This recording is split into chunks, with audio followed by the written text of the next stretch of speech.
started. Even by Berkeley time standards, it's time. Welcome everybody. For people who don't know me, my name is Ethan Katz. I teach in the History Department and the Center for Jewish Studies. I want to start by thanking our sponsors, the Center for Jewish Studies, the Center for Middle East Studies, and the Berkeley Center for the Study of Religion. Very excited to introduce this afternoon's speaker, Aomar Boum. Aomar is professor of anthropology at UCLA. He's also affiliated with the Department of History, Department of Near Eastern Languages and Cultures, and very much part of Jewish Studies. He serves currently as the Maurice Amadou Chair in Sephardic Studies and director of the Lemelson Undergraduate Honors Program in Anthropology.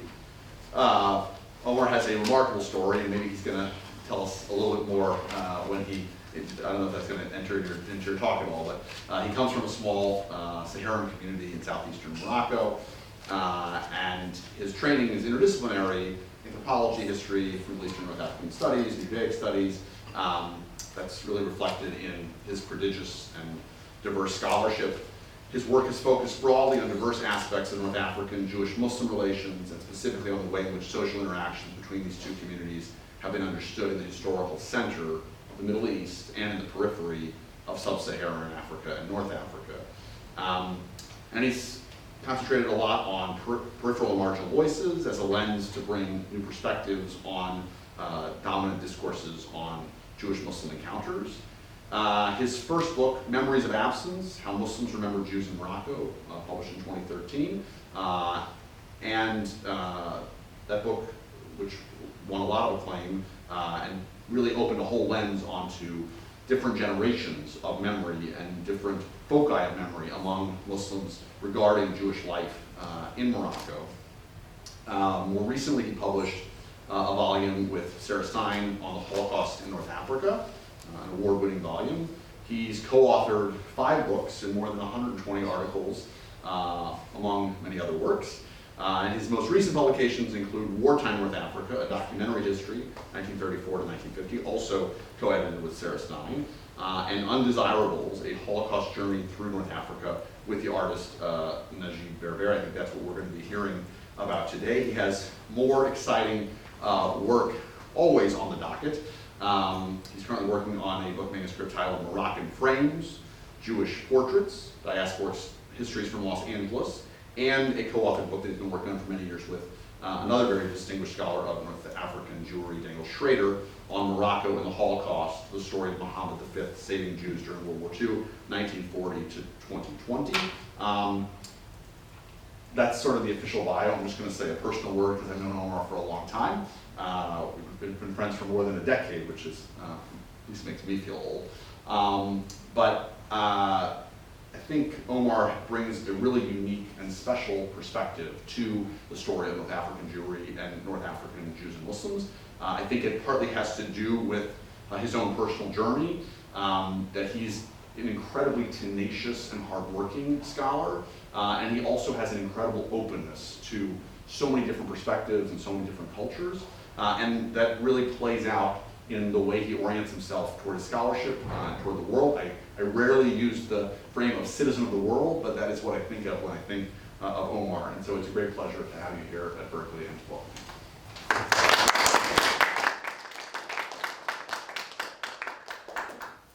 Thank you so much for this generous introduction, Ethan. It's really a great pleasure to be here among a lot of friends and old friends and new friends. It's what I'm going to talk about. First of all, Najib, if you're watching this live or hopefully when it's recorded, I wish you are here with me, and I wish you the best. I wish you a quick recovery, inshallah. This is a project of love. It's a project of collaboration. It's also a project of friendship between me, a historical anthropologist, and an artist of an Algerian descent. Najib Berber was born in Tlemcen. He moved with his family to Paris, and then he came back after independence. Najib, who goes by the artistic name Nad, is really one of the leading artists, and as you will see through his art, one of the leading Algerian artists. He comes after a generation of leading artists in the late 1960s, early 1970s that really transformed the comics, the bande dessinée in Algeria and the rest of North Africa. So this project is, if I'm going to start by providing a background why I decided to do a graphic history of camps in North Africa. But this project is part of a long history of research that goes over a decade, at least about 14 years of research. It started with a research that I did for the United States Holocaust Memorial Museum on camps and ghettos in North Africa, going back to 2009. And then later on, it continued with a conference that we did at UCLA in 2015, which led to this edited book with Sarah Stein called The Holocaust in North Africa, where we engaged theoretically and thematically with issues related to the question of the Holocaust and the Nazi as well as the Vichy policies in the southern part of the Mediterranean. And then recently we did a documentary history in mostly with also engaging with a lot of issues, but through personal stories. And that's where this book comes in. This book comes in because it's a story of a German Jew. It's a true story of a German Jew who was born and raised in between Berlin and Munich. He happens to be a journalist who worked for the Munich Post. And over time, he had to flee the rise of the Nazis to Paris, then to Spain, and later on to North Africa. So, and what I try to do in this book is really engage with this question of the Holocaust from an anthropological perspective. This was I was a little bit inspired by an article that was written in the early 1990s about how to engage with the Holocaust as anthropologists after the fact, after a genocide. And the idea is really to rethink stories, to rethink oral histories, testimonies, and to read them through the archive, but also to make sure that through art would make visible, legible, as well as immediate the experience of suffering, trauma that people go through any form of genocide, through any form of human rights abuse. So to put this in context, this is not something new. There's a lot of work that has been done by European refugees during the war in the camps through a lot of artistic forms. One of them is Horst Rosenthal, 3 special issues called Meki au camp de Gurs, Meki in Gurs camp. And this is really important because, as you will see, it connects to what happened later on in North Africa. There is also a very important book or iteration also of the sufferings of European Jews and other refugees in camps in France in the early 1940s by Calvo, and it's called The Beast is Dead, and basically telling the story of the war from the perspective of animals. This book actually influenced Maus. It's really so. As you know, the other thing is the only book that we know of that, at least when it comes to relate to a North African Jew, and in relation to Europe during the war, is Carton Jaune by Didier and Assaf, and it's the story of a soccer player, but actually it's inspired by the story of Victor Perez, the Tunisian Jew, the boxer. And also the last one before I move to the data that I'm using is the one by Karen, which I think it's inspired, and it relates to the work that Ethan has done on the Grand Mosque of Paris. But this is more of a children's book. There is also huge. What also inspired me to do this work is the archive itself. So in 2009. I was able to find in the United States Holocaust Memorial Museum's archives a lot of documents that are drawings done by Muslims who are especially from Egypt, as well as Muslims from Algeria. And in relation, in discussion, in conversation with Jews in France, especially the Lika. So you see that this is one of them, is called Al-Jinsiyya wal-Islam by Abdurrahman Fitrao. We don't have a lot of data about him, personal biographies about him, but he's really talking about this notion of how race is debated by Muslims through interpretations of Mein Kampf and translations of Mein Kampf into Egyptian dialect, but also with a lot of drawings, as you see, some of these examples here.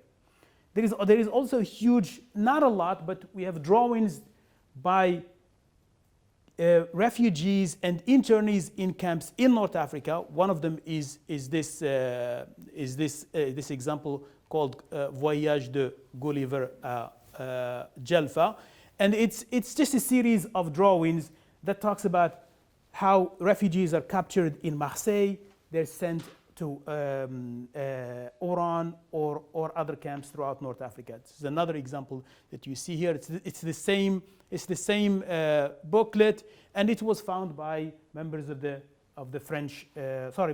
American Army after Operation Torch.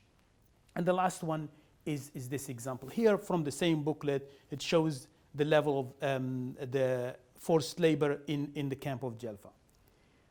There's one more, and I'll move. One more of these drawings is the one by Kimon Ivan Marengo, the very famous artist who was actually born in Egypt to Greek parents, and he spent a lot of time in the 1920s and 1930s drawing for a lot of newspapers in Britain as well as in France. And one of the works he did, really interesting work in Arabic, the leading work is Adolf wa Himaruhu Binto wa Shuraka'u. Adolf and his donkey, Benito and his associate. And it's really an interesting work because it really translates this idea of satire that was at the center of the lot of work that was done by other artists in the camp of Gours and the camp of Le Vernet in France. Now, to situate this work, this artistic work, and then how this artistic work allowed me and Najib to work on this, on the camps in North Africa and really try to think about the history of the camp through visuals and through comics. I want to, first of all, for those of you who are not familiar with this geography of colonialism and the geography of the war, to situate what we're talking about. This is a complex history of colonialism where you have I'm talking mostly about Libya, Algeria, Tunisia, and Morocco as Spanish colonies as well as French colonies. So northern Morocco and southern Morocco were colonized by Spain. France controlled the middle of the country, as well as Algeria, which were 3 departments connected to the French metropole. And then you have Tunisia, where it was also dominated by French colonialism, although you have some population Jewish and of Italian descent that connected to Italy, and Libya, which was under Italian control. In the middle of this, you have also to add West Africa, because it's also central to this, what I call the Mediterranean, the Sahara, and geography of internment that began as early as 1939, before even the German occupation of Poland, and then it would continue until a period of the war.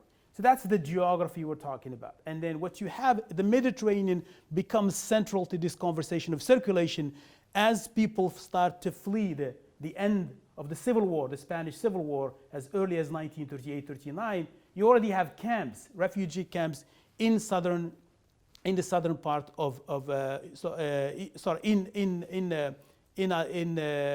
in France, and then those camps as early as the early 1940s, before even the German occupation of France, you see that the French were already moving some of these refugees, especially Spanish Republicans, to some of these North African camps for a labor purpose. This would added in connection to what we call the indigenous laborers, forced indigenous laborers who were already working on the ground as early as 1920s, working on establishing or putting together the extended railroad system that didn't only connect North Africa to to the rest of sub-Saharan Africa, but throughout the African continent. And this was a labor that was done by indigenous people before even the beginning of the movement of these European refugees. Then you have another part of this is that you have Senegalese tirailleurs who were already part of the French army in Africa, but they were also workers. As this is a picture of the 1930s, early 1930s, where Senegalese tirailleurs were involved in the province of Tata today, what we call the province of Ouarzazate, were involved in clearing the roads. And the other point I want to stress here is also the employment of women too. So it's not only men who were part of this project of extension of railroad system and roads, but also men that are connected also to mostly mines. And this is another picture of early 1930s. You can see most of these women were forced to work in the mines by the local tribe lords of the region, especially Basha Tami al-Galawi of Tluwat as well as Ouarzazate. Now, so how do you take this history and you situate it in the present? These are pictures of what remained of these railroad systems that I took about 4 years ago or 2 years ago, actually during even the pandemic. And so this is what remains across, especially on what we call La Région de l'Oriental, in the northeastern part of Morocco. So you see these railroad system. You also see remnants of the building material. So if you want to do an archaeological site, so what I'm thinking about is really rethinking this material. So you can see that these are remains of the companies that were making bricks and stuff that was shipped from France or made sometimes even in Morocco, but with the stamps of these French companies. So that's one of the. And then you have also what we call the Tendrara, the very famous Tendrara train station that was part of one of the railroads that connect Oran to the Tendrara, and it went all the way to the south. So that's another part of how we start thinking about this project. So you can see here, there's the documents, there are the visuals too. The visuals are important because they're allowing us to think about the space, the place, and then before we get to how we fill the place and space with feelings, with emotions, with movement of people. So, and to do that, we have to also situate all of this conversation in the logic of the Vichy government, the logic of work, the logic of land, and the logic of who is useful and who is not. The idea of the undesirable, which was the first time mentioned in 1938, it's actually become a key element in how Vichy and General Pétain thought of these others, these undesirables. These undesirables are anybody, quote unquote, who's not seen as a true Frenchman. And in the logic of Pétain and his government, the true Frenchman is not, these are people who are not used to toil the land, the real French peasant. So what you do with these people, you have to move them from France in order to be used for something else outside of France. And that's why the mines becomes important. That's why their use in the mines becomes important. That's why the forced labor becomes important. That's why the camps become important. So you can see this is and become important because for Pétain to revive this logic, and a lot of people have written about this in different forms and in different ways, but to revive the logic of the railroad system that connects Mer Niger, which is called the Mediterranean to the Niger, as well, and then from the Mediterranean to sub-Saharan Africa, and then you get to Dakar, and you have the French had different projects over time. So they had also in mind another project that would go to what we call Mauritania, to the other side of it. Was never established. It was never finished. But what you see finished is especially on the first part that was finished is on the north, between areas around Morocco and Algeria. The rest is what they had in mind that goes back to the late 19th century. These are the visuals we thought about.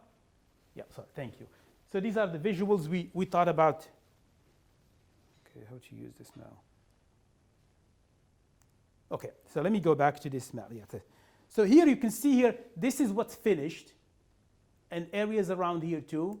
There are areas that finish. Most of these were finished. What they had in mind, you can see here, what they had in mind is having one line that goes to this area and then to Tindouf and go all the way to along the coast in the Mauritanian there.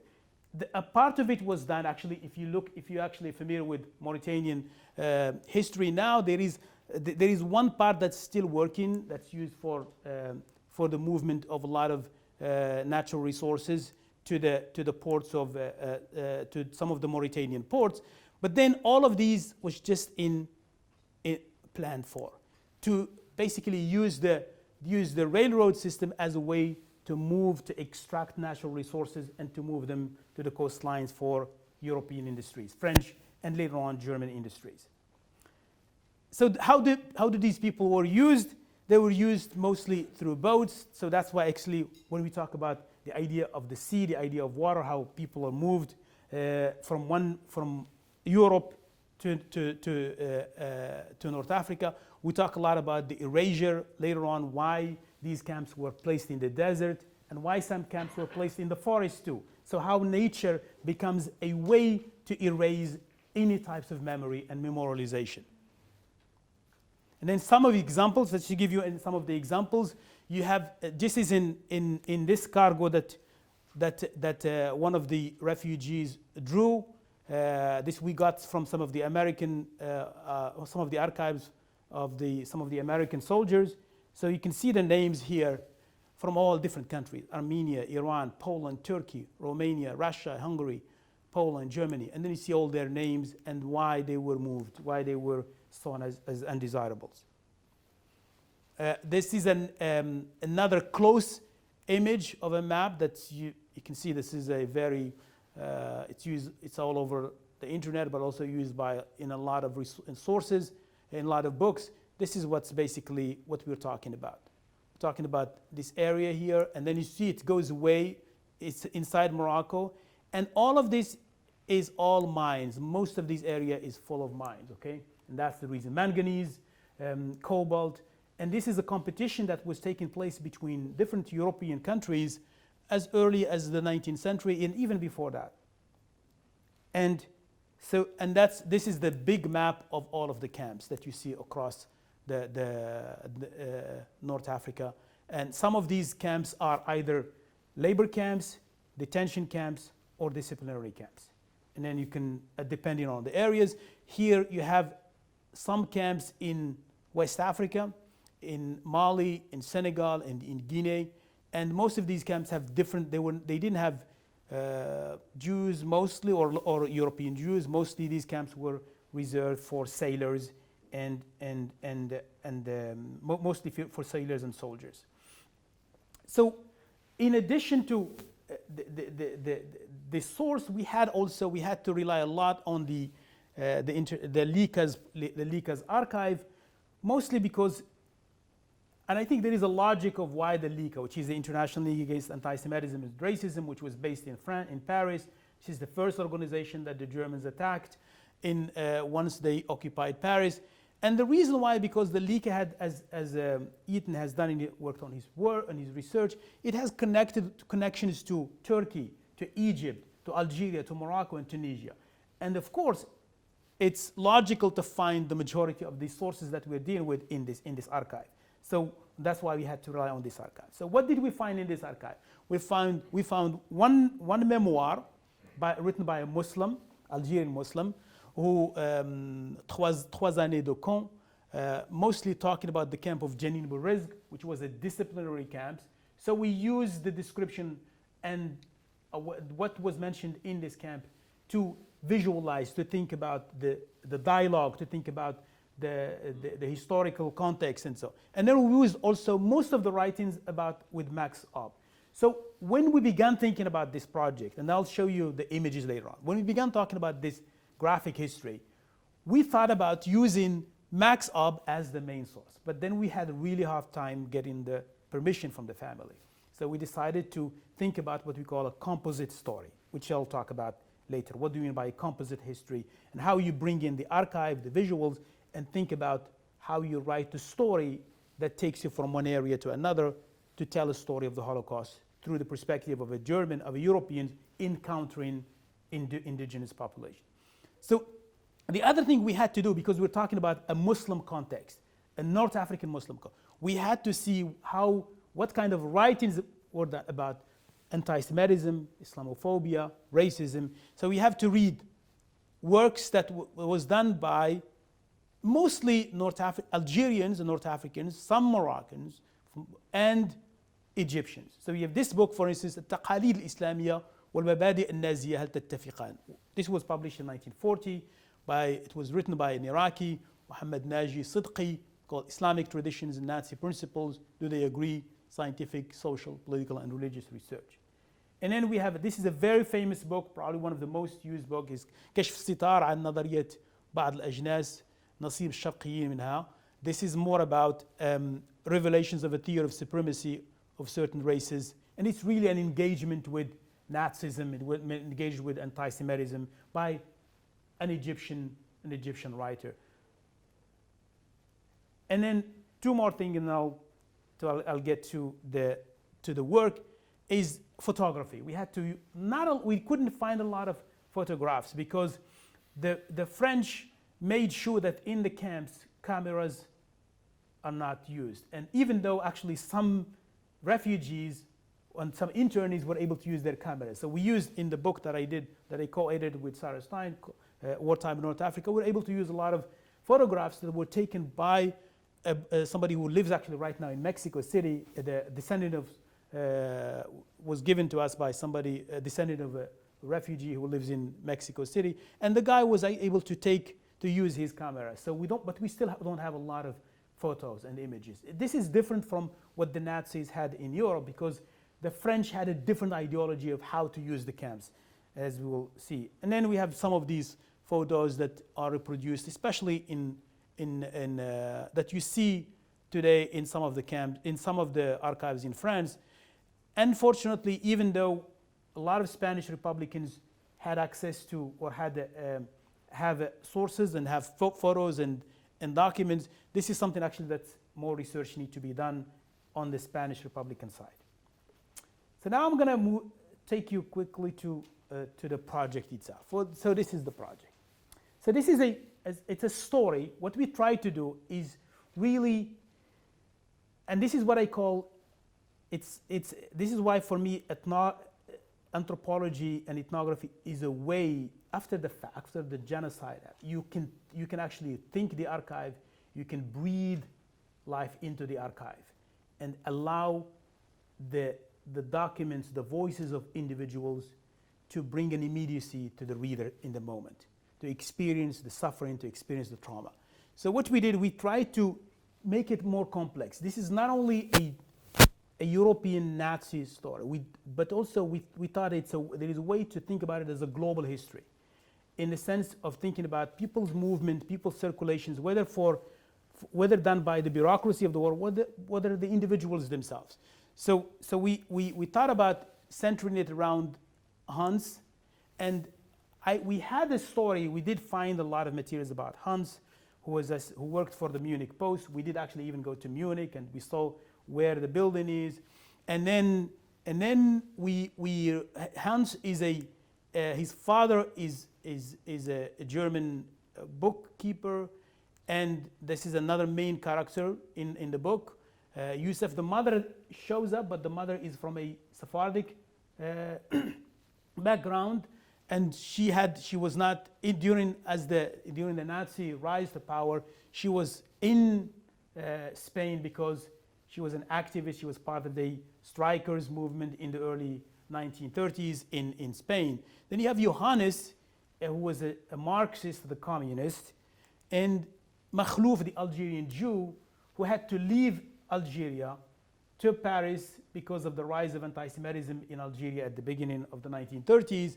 And then Yuso is the Spanish Republican, the West Africans, Julio, the Spanish Republican, Mohand, the Amazigh Muslim, and the French captain. We don't have a name for it because we represent the whole system. So these are the characters. You would see where are women in this, and where is the gender. It's the reason why, because most of these camps had only men. There are few camps that had men and children and families, but these are what we call the camps de triage, that actually Susan Miller in her book talks about Nelly Benatar. She talks about some of these camps, especially Camp Belayesh, Sidi Belayesh, where it was basically a camp where people, once they are picked up from Casablanca, they take into that camp, and then they see who is able to work. That's where they send them to different camps, labor camps across the country. So yes. Oh, I was just wondering, so those were Hans' words? These are Hans' words. Okay, these are Hans' words that we put there at the end. That's how we conclude the book. This is how the book is concluded. Yeah. Now, this is the book's really, we have so there are two parts in the book, that there is the European part and there is the North Africa, the camp part. And so let me tell you a little bit about how we worked. I was very fortunate to live close to Najib. Najib and I are neighbors. Najib also, as I said, he happens to be one of the leading artists, Algerian artists. He happens to be very fluent in Holocaust history because he's married to the survivor, the daughter of a Holocaust survivor. And he happens also to be Najib, he loves his Paris. I don't know why he loves Paris, but he's in love with Paris. Paris for him is the center of the world. So you can talk about any place, so he would prefer Paris to Algeria. So he knows Paris very well, and he also knows Europe. So that's it for me, to be able to work on this project with somebody you don't have to explain to the artist the detail why we should do this way. He already knows it. You can say something, he's already tuned to that. So we began the project by really situating the story of Hans in the interwar period as the Nazis are taking power. So we spent about probably 60 pages at the beginning. We ended up actually, the publisher asked us to take about 16 more, but between 20 pages.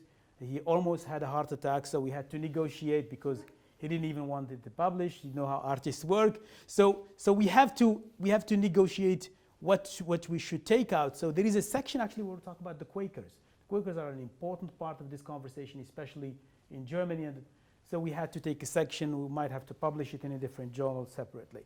And then you can see that what you see here. We try to give an immediacy. This is where the ethnographic anthropological part comes here to the conversation. So you have we had different layers where sometimes you can see that we have text, original text, that also gives that context of the present moment, and we have three parts as far as how this is designed. We have the historical introduction text, then you have the dialogue, and the dialogue is actually driven by the archives. So we let in the archives guide us all the time to express that moment, that social moment, political moment, historical moment, and cultural moment. And then the last thing is making sure that we embed archival moment and materials in the text itself. Then we have to make a decision about how we use the interaction with the indigenous population, because that was important. So we relied a lot on the Lika's archives to create a conversation between. This is where the composite part comes in. So sometimes Hans didn't meet some of these Algerian Muslims. But these Algerian Muslims had interactions with other Jews. So what we did, we tried to figure out a way where it's really relevant and ideal to include at least these conversations as part of the story of the main character. And that is where we did that here in the 1930 after 1934 until 1939, and then we reproduced only one section of the the Mosque of Paris of 1933, based on one document, where the Sultan Sidi Mohammed bin Yusuf comes to Paris in 1933. He meets with Ben Ghabrid, and then right after what we call the Berber Decree, where France tried to create basically cleavage between the Berbers and or Amazigh and Arabs in Morocco. And this is really an interesting document that we use because it really highlights the relationship between the migrants in France and their home country. And the other thing that's really interesting about this, it also highlights this idea of ethnic groups and religious groups in this discourse. So we try to use that in conversation with, especially the Makhlouf. This is where Makhlouf, the Algerian Jews. So from there, once this section ends, we get to the context of the camps. And in the camps, we rely mostly on the graphic, on the biographies written by the Muslims and Max Ob. And we center it in two camps: a labor camps, which we call here Jalfa, the camps of Jalfa, even though it was not part of the system, and a disciplinary camp, the Genie-Bourreg's camp. And here, it's, as you can see, this idea of the camps is, most of the camps are not far away from indigenous settlement. So we talk about, because the workers in the camps, these camps are in desert. You don't have the same logic of camps in Europe, because they are in an area where you can't even, if you try to flee, what you have is the desert. So the desert is a huge prison itself. So, which is the same logic that they used when you think about Le Vernet and Gurs, the forest. Use the forest as a space, as a natural space as a prison. And then we start in the camp, we try to create a dialogue, or to create a history of the camp itself, conversations between all these people, the Spanish Republican, the Senegalese tirailleurs, the Muslims, the Jews from other places, and the guiding principle is the biography, and this is where composite comes in here too.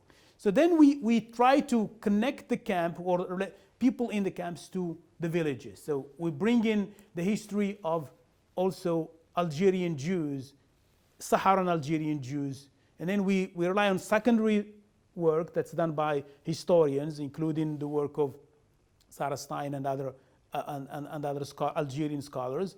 And we try also to create a conversation between the locals, between local Jews and foreign Jews.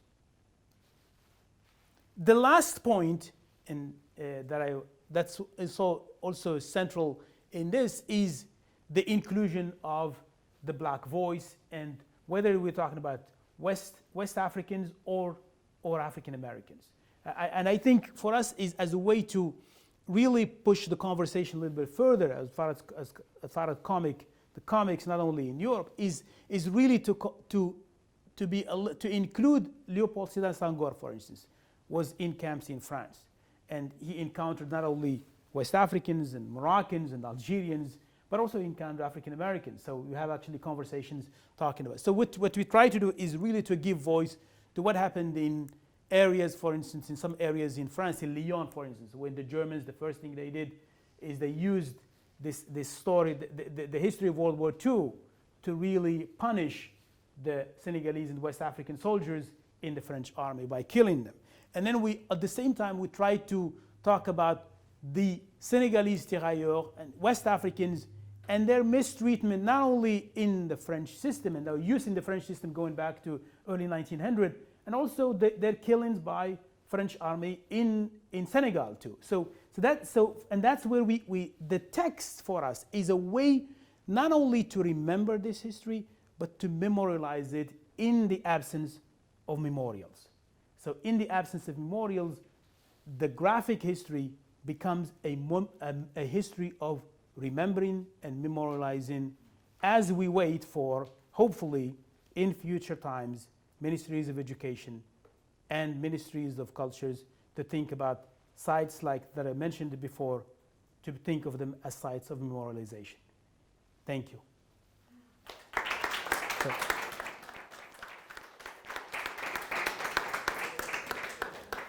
I want to show you, I brought a copy of the book. I should have actually mentioned this at the beginning, if you can look at it.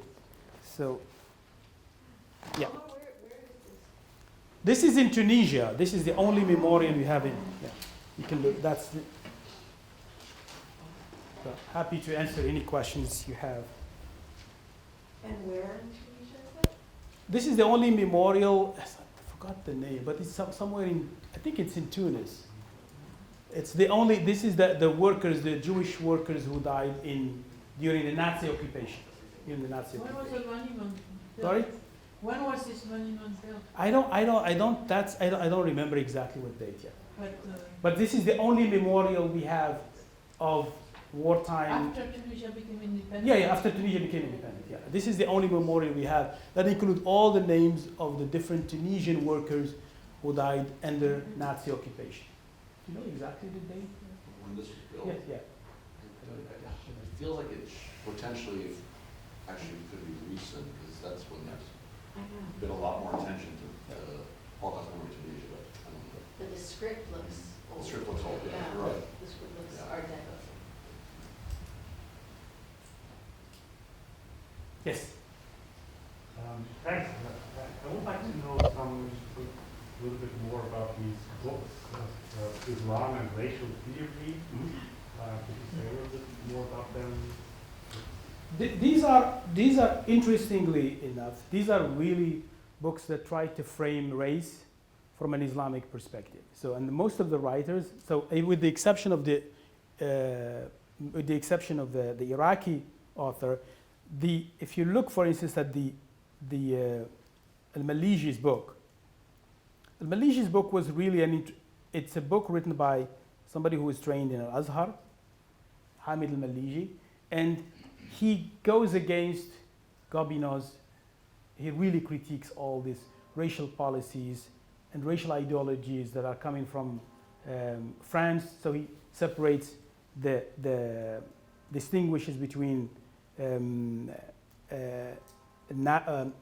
anti-Semitism that's coming from France and anti-Semitism that's coming from other European and German countries. So, and then you have a classification of what kind of categories, and how.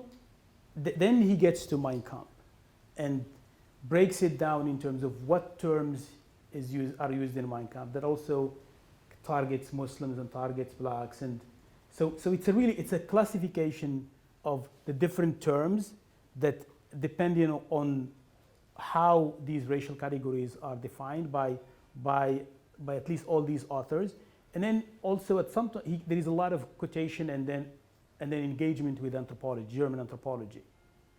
So when you read, for instance, Hamid al-Maliji's work, a third of it is really critique of German anthropologists of the 1920s, and how basically their racial discourse, and how their racial discourse not only towards the Middle Easterns like Egyptians and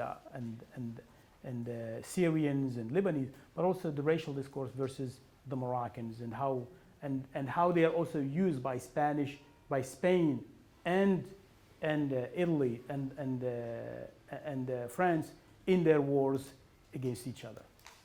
Yeah.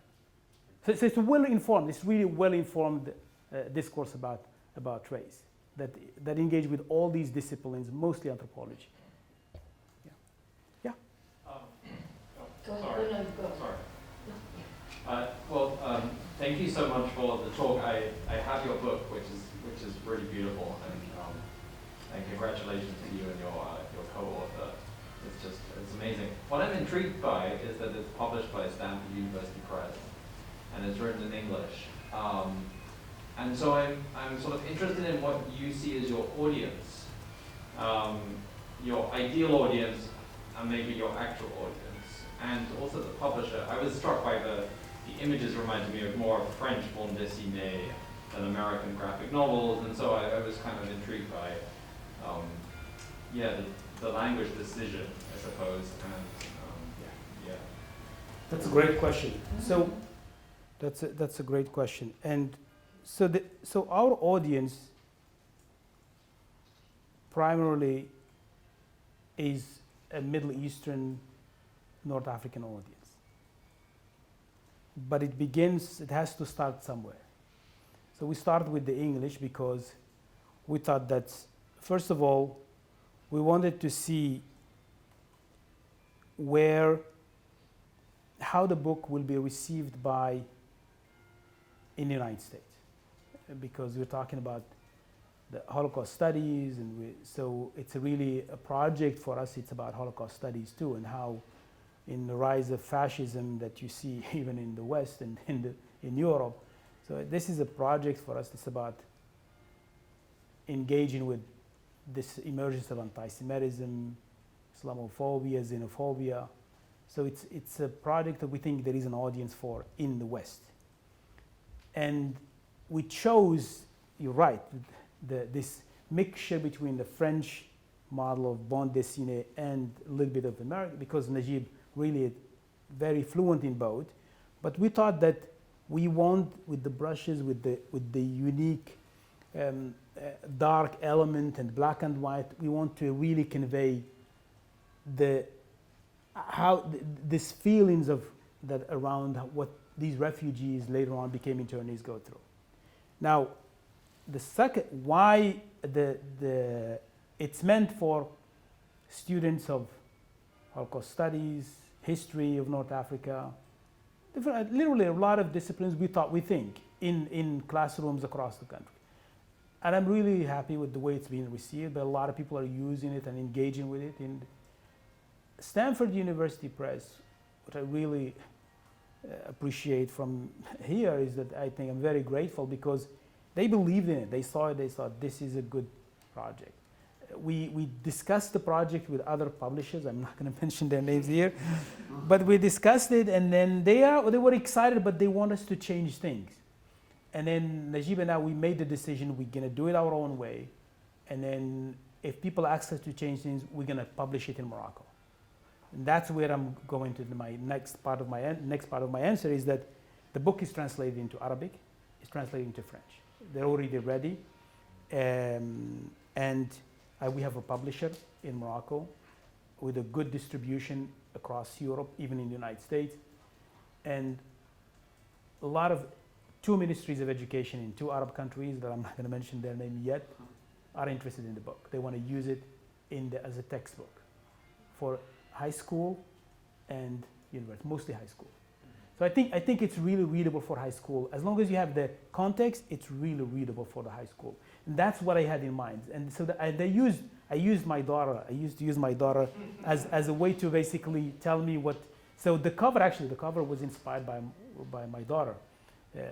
She gave us idea, and then Najib liked it, and then he drew it. So it's something that we were thinking about, certain age. And we want it for the public because I think a lot of people don't know a lot about this period and this story. And we hope also with the translation that we can expand that. So I also have somebody interested in doing a Hebrew translation. And we've already moved everything, as you know, from right to left. So Najib spent a lot of time actually moving everything. So we have the text is ready. It's already ready for that. Yeah. Yeah. Thanks. I love this project. Thank you. But can you just talk a little bit about the afterlife of these camps and where they used in the nationalist period to imprison other kinds of political prisoners, and then what was the reaction in the contemporary period when you kind of brought this history up in security today? That's a great question. I think these camps keep changing their identity, quote unquote. You still have people interned for different reasons, but most of these camps actually were prisoners before even the war. So some of them were just introduced later during 1940s, but many of these camps were already tied to mines, to prisons of indigenous people during the colonial period in France, in Algeria and Morocco. Post World War II, many of these camps were used as prisons in Algeria by the French colonial government as prisons for nationalists and for people who were fighting for independence, Algerian independence. In Morocco, Some of these camps are now tied to mines that are still working, okay? And some of them are totally erased. You don't know where they are. But some of them are closed, and some of them are just there with no use. So it depends. So for instance, the camp of Bouazer, it's still a functioning cobalt mine. The camp of Bouarfa, which is for coal, it's closed. But you can see some of the pictures I took from there, they're still there. So it depends on where the camp, for what purpose the camp was used at the beginning. So if it's close to a project that has a long, which function is still present until now, it's still there. You still see some remnants of the old building, the barracks and stuff. Sometimes it's totally changed. So there is a camp, for instance, close to Medina. You don't see that. I tried to look at the site. I couldn't find it. It's totally erased. Did Hassan use these camps? Not to my knowledge. No, not to my knowledge. No, the Tazmamart is totally different. Yeah, it was because those are just kasbahs, sometimes old buildings that are, no. Those are the camps that I think, because most of these camps, as I said, they were connected to either mining or projects that are connected to railroad system. Yeah, yeah. It's a wonderful talk, and it's very exciting to see it come as a book after hearing about it for a long time. Congratulations. Thank you. I'm just wondering, this is built for you really on a very significant body of scholarship that preceded it in your own work, right?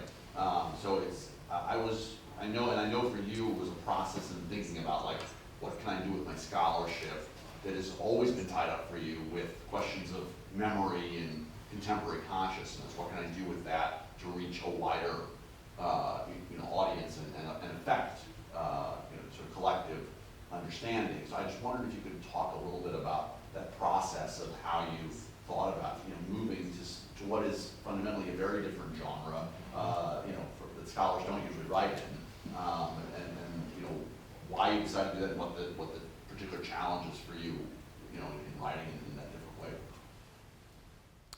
I think this project is also, let me show something here. You want me to talk about the personal, okay. Yeah. This project is really indirectly about my dad. Okay. It's about my dad worked in this mine, okay, before the French colonial period, before the Vichy period. So the French extraction of resources and labor was already taking place as early as the 1920s. There was a fight with Germans before World War I. Why the Germans said, no, you can't build railroad until you build the roads, because the Germans wanted to slow down the extraction. They knew that. But then after World War I, everything changed. So the French really speeded up the whole process. So doing a lot, I have over 120 hours of interviews with my dad.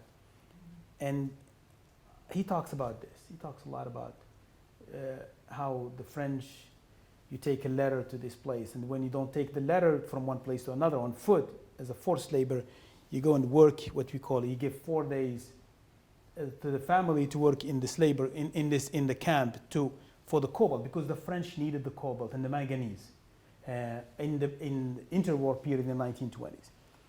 So I was lucky because Najib believed in this project also, because his family also went through the conscript also in the war before they went back. So it's the meeting of two individuals, two North Africans, whose histories, the family histories, are histories that are also influenced by colonialism. We just want to tell the story. We have to tell the story, because I'm not engaged, I'm not interested in theory right now. I just need to write down the stories. The stories are not told yet. So we can theorize later when we write down the stories. So that's what I wanted to do. And And then I was very fortunate to have access to all these archives in one place, the United States Holocaust Memorial Museum. Then that brought all of these things. And I said, well, this is really interesting to bring in all these stories. So at the beginning, I thought, just write something about my dad. I still need to write that book about my dad. But then I have to start thinking about, there is actually, my dad remembers Germans in the camp. He remembers Germans in the camp. In this camp, 1940, 1941. Talks about them. Now he's got dementia. This is the only thing he talks about. Yeah, he repeats all the 1930. How old your dad is? Yeah. Omar? He's 112 years old.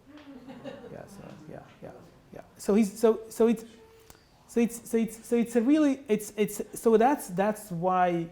But I'm also committed. I don't like work. I think I am not in my work. I don't want my work to stay in between the walls of the university. I want to engage with the general public. And that's why I try to write as simple as I can, just because I want to have this engagement. And that's why translation comes second. For every book that we do, and even with my colleagues, we want always to translate, because we need to engage the communities that we're writing about. So that's really, this is what I am excited about. I'm excited about doing the work, writing it, engaging with the public, and hopefully one day somebody would come and then theorize the stuff we are writing, because I think most of it is still primary data. Yeah. Thank you. Your comment that you want this to go outside the walls of the university inspires my question, which is that's a wonderful, wonderful album, and it has the potential to really be read by a wide audience. And it's interesting that it's published by Stanford University Press in English. I would think, I suspect you're probably planning to have it published in French, because of course in North Africa they can't read it if it's published in English by Stanford University Press. But I really like the idea of an album, because in the United States, comic books are considered to be trash. They're cheap, they're printed on cheap paper. But in France, and in North Africa too, because of France, it's considered an art form. And they don't have paper covers, they have hard covers. And they're done by artists who get paid a lot of money, whereas Karl Barks got paid 10 cents a page for doing Uncle Scrooge. So this has a tremendous potential for audience in France, Europe, North Africa, and where they take it seriously. And also, it makes me think about how I love French comic books, French albums, and they have people that do historical works about Henri IV and all that, and they work really hard to get the detail exact, as you have done, in order to be faithful to the history of this topic. So it would fit right in to the album.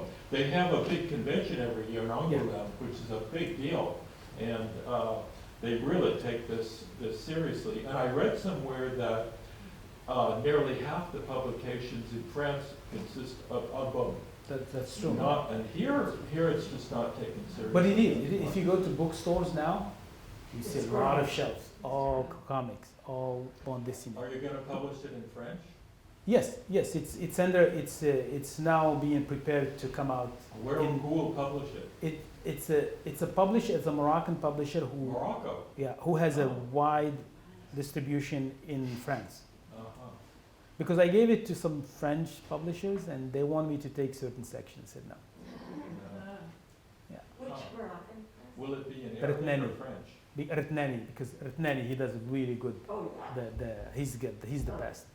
He's really the best. Will it be in Arabic or French Yeah, or both? Arabic and French, both. Good. It's both. Good. It's done, Inshallah. inshallah. So it's done. The translation is done.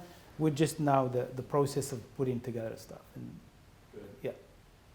thank you. I think that's exactly the idea we have in mind, is really to figure out how to make sure that it's available in Arabic and French. And then more people are reading about it now. one last comment or question? We just want to thank Omar for Thank you.